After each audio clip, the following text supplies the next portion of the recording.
Hello, and on this episode, I'm here with Zhuling Chen of aelf. How are you today? Hi, I'm Jason. I'm doing very well today. Thank you for inviting me to this podcast. Oh, yes, of course. You have a very large project. Would you mind telling us what are the problems you're trying to solve with it? Sure. So aelf started last year when we look at the whole industry that we see a huge potential, but we still see a lacking of sufficient infrastructure to support that. So the three challenges that we see in this whole space for the blockchain itself is, number one, we need much higher speed. Yeah, this is very crucial that if we want to move from a niche industry to mainstream adoption. And the second part is what we call resource segregation. Yeah, so if we really imagine a industry that thousands of applications will be running on blockchains, what we fundamentally believe is that they should not be all get crowded on one single blockchain, because that makes everything mutually interfering each other. That's why it makes perfect sense for us to separate them onto different blockchains. And the third part is that as a fast-moving industry, it's really important that we need to have a good governance model that ensures, number one, the token holders have the right to decide on certain things on the chain.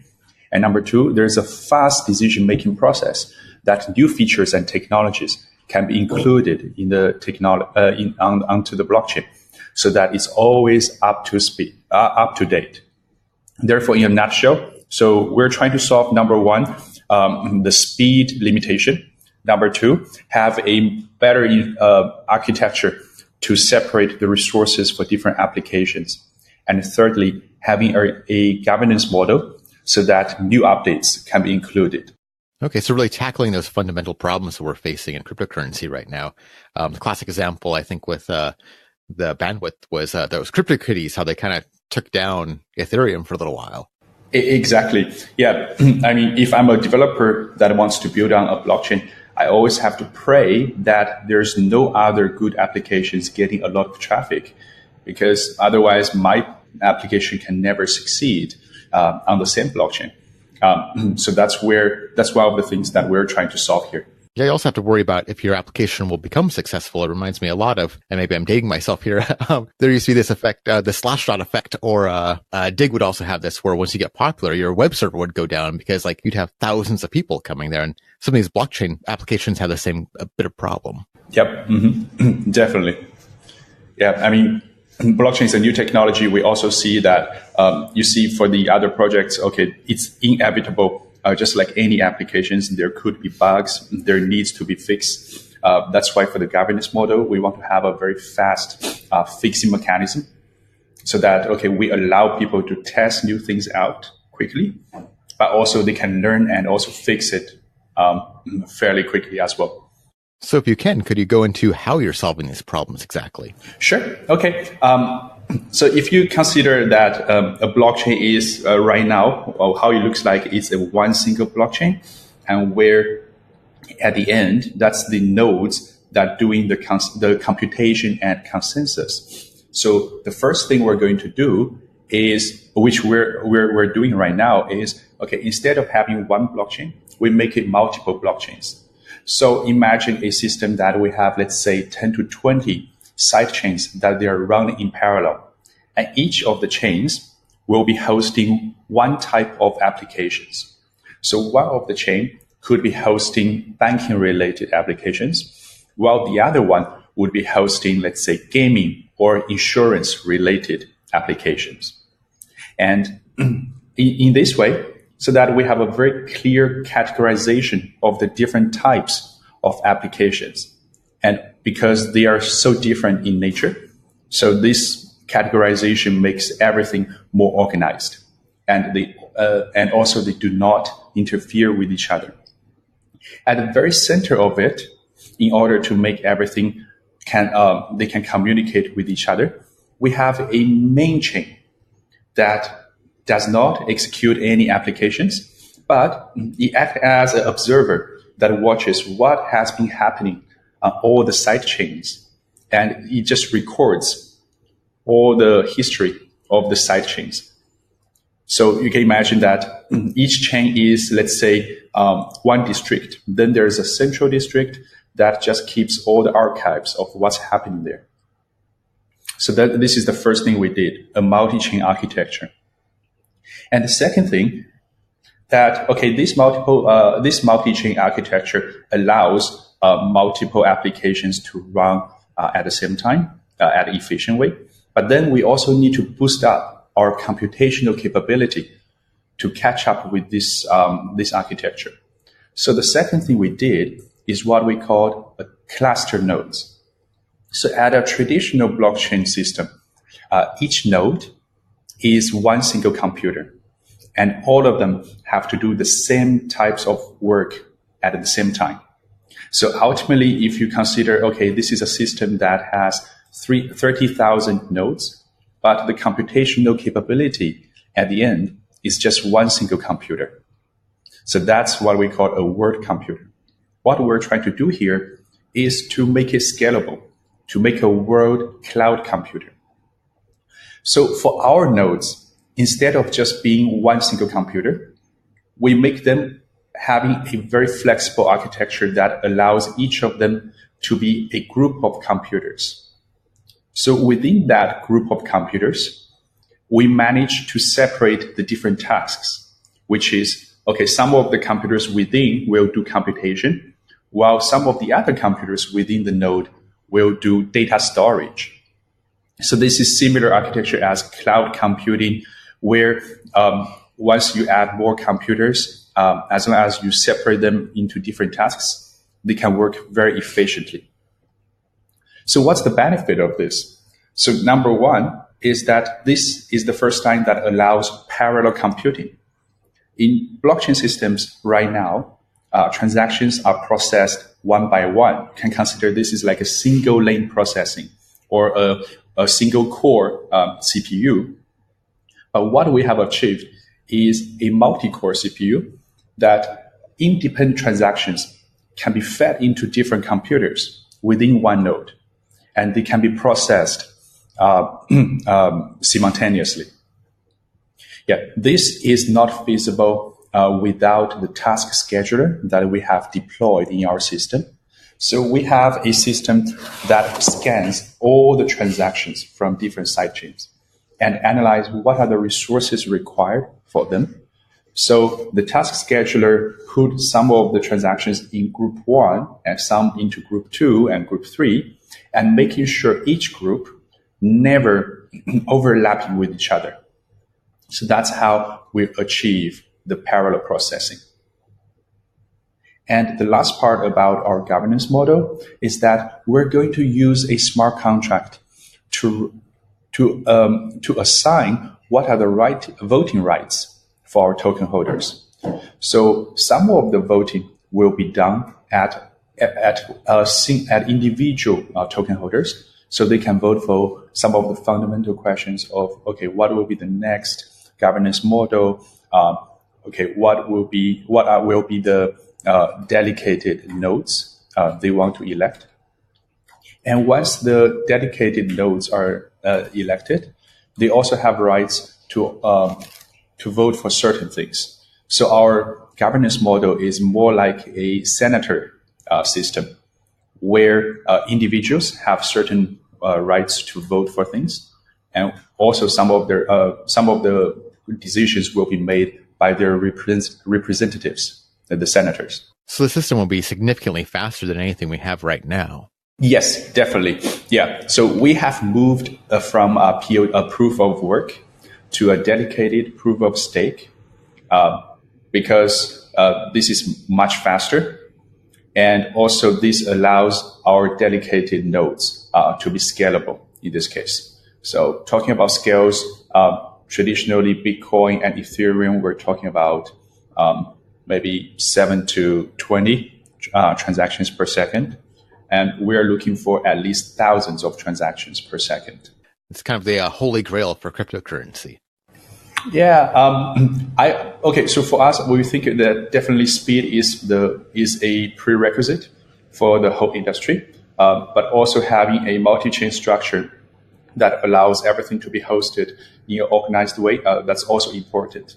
Yeah, because besides speed, a very good system also needs flexibility and customization.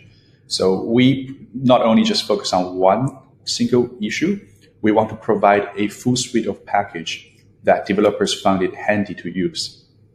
So is this operational right now, or do you have a test net running? Yes. Yeah. So we have our testnet ready in July. So all our codes are available on GitHub. So everything what we are doing, it's all visible that people can see. And our testnet has been successfully running ever since July. We have done several tests as well, basically to demonstrate that, okay, if we add more computers into our nodes, our speed increase. And also how our system does the transaction grouping all the time. So everything is available, and we welcome more people to look at it and even give us more feedback.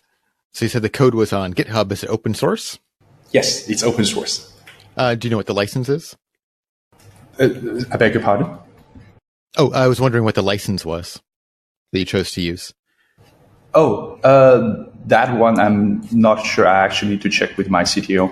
Quite all right. It's easy to find out. It's okay. Yeah. What have been some of the biggest challenges of this project?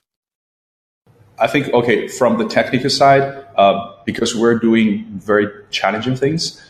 So some of the things we have walked through, including, okay, number one, if we want to do grouping before the processing, although the end result is that, okay, we can do parallel processing, but also we need to bear in mind that we need to strike a balance between this additional step that we add in front, because for the other systems, they never need to do a grouping at the very beginning. So we need to look at, okay, we need to avoid any timeout that the grouping takes a longer time than the processing, because that defeats the purpose of speeding it up.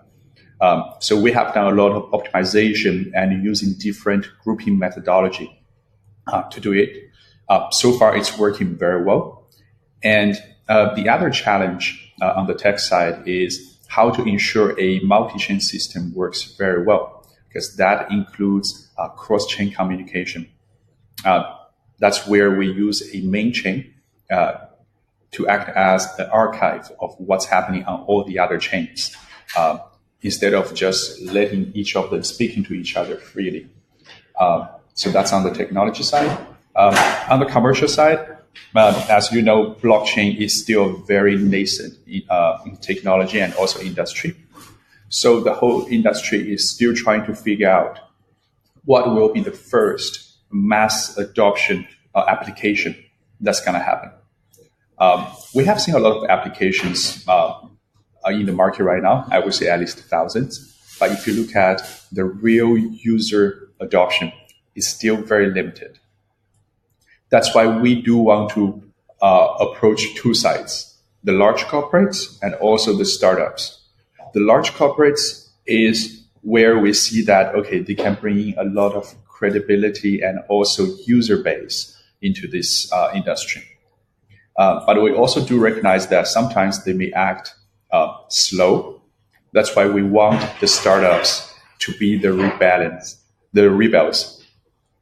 to be the more innovative brains, to stimulate the whole change. On that front, so what we're doing is actually we partner up with a lot of best players in the market, some of the best crypto investment funds, some of the consulting firms to help us to introduce to different companies and also help them to shape our business model. And also we collaborate with some of the best technical projects to ensure that, okay, besides the blockchain, we have other add-ons that helps people to use it very easily. For example, more security tools, second layer scalability, and so on. So what are some of your plans for the future going forward? Mm-hmm. Yep. So we're still looking at another 6 months of development to have all the full features available on aelf. And also we're going to do a security test to make sure that the whole system is stable and it's secure before it will be launched on our mainnet.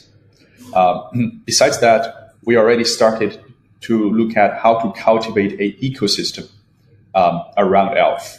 So that means, getting the best developers to be interested on aelf, and also getting corporates and startups to be aware of us. So for us, we have the aelf Innovation Alliance, which is a full suite of solutions to help startups to succeed on us by providing the capital, by providing the right of consultants and advisors, and also providing the right technical solutions to that. So definitely we want to speak to more and more entrepreneurs and explore what are the very interesting things they can do on top of aelf. And the last thing is, we are continuously building a community which is global, so that people can, we have followers from different countries, and they can always help us to improve our operation and also look out for opportunities in different markets. So we do hope that in 2019, that's where we'll see real mass adoption applications running, and aelf will be one of the strong candidates to accommodate that. Yeah, it's a really interesting project. It's so ambitious, but you put so much thought into it. It's so well designed, and just the big picture of it. Is there anything I should have asked you that maybe I missed?